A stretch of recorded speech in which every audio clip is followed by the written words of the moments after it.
Hey there, fitness enthusiasts. Today, we're going to dive into a beginner's push-up workout guide. Trust me, you won't want to miss this. First up, let's start with 10 simple push-ups. The great news is that you can choose from 3 different types to suit your fitness level. If you're just getting started or haven't worked out in a while, the kneel-up push-up is your best bet. It's an excellent way to build strength and endurance. But let's kick it up a notch.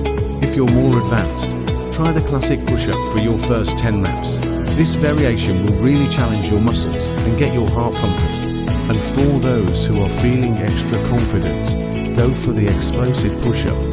It's a real game changer. Now, here's where it gets interesting.